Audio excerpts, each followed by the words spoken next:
Գիրք Ամովս, գլուխ 2. Այսպես է ասում Տերը. Մովաբի 3 հանցանքի համար և 4-ի համար ետ չեմ դարձնելու, որովհետև նա այրեց Եդովմի թագավորի ոսկորները կիր շինեց, բայց կրակ պիտի գցեմ Մովաբի վրա, և պիտի լափե Կարիոթի պալատները, և պիտի աղաղակով մեռնե Մովաբը, աղմուկով և փողի ձայնով, և պիտի փչացնեմ դատավորը նրա միջից, և նրա բոլոր իշխաններին պիտի մեռցնեմ իրան հետ, ասում է Տերը։ Այսպես է ասում Տերը. Հուդայի 3 հանցանքի համար և 4-ի համար ետ չեմ դարձնելու, որովհետև նրանք անարգեցին Տիրոջ օրենքը, և նրա պատվիրանքները չպահեցին, այլ նրանց մոլորեցրին իրանց սուտերը, որոնց ետևից գնացել էին իրանց հայրերը։ Բայց ես կրակ պիտի գցեմ Հուդայի մեջ, և պիտի լափե Երուսաղեմի պալատները։ Այսպես է ասում Տերը.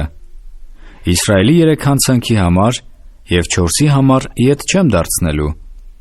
որովհետև նրանք արդարը ծախեցին փողով, և տնանկը մի զույգ կոշիկի, որոնք փափագում են երկրի հողին աղքատների գլխին, որոնք չքավորների ճանապարհը ծռում են, և մարդն ու իր հայրը միևնույն աղջկան մոտ են գնում, որպեսզի պղծեն իմ սուրբ անունը, և գրավ դրված հանդերձների վրա են պառքում, ամեն մի սեղանի կշտին, և զրկվածների գինին են խմում իրանց աստվածների տանը։ Բայց ես բնաջինջ արի ամորհացիին նրանց առաջին,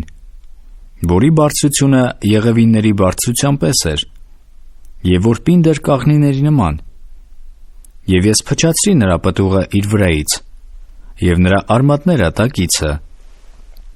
և ես ձեզ վեր հանեցի Եգիպտոսի երկրիցը, և ձեզ մանածեցի անապատումը 40 տարի,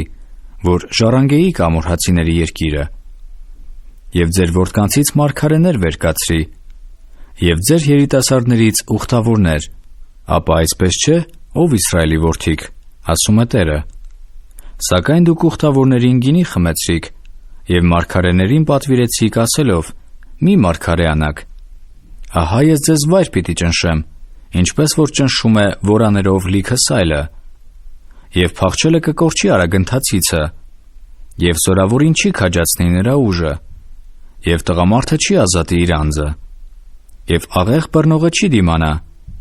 և իր ոտներով թեթևը չի պրծնի, և ձի հեծածը չի ազատի իր անձը, և տղամարդիկների մեջ քաջասիրտը մերկ պիտի փախչի այն օրը, ասում է Տերը։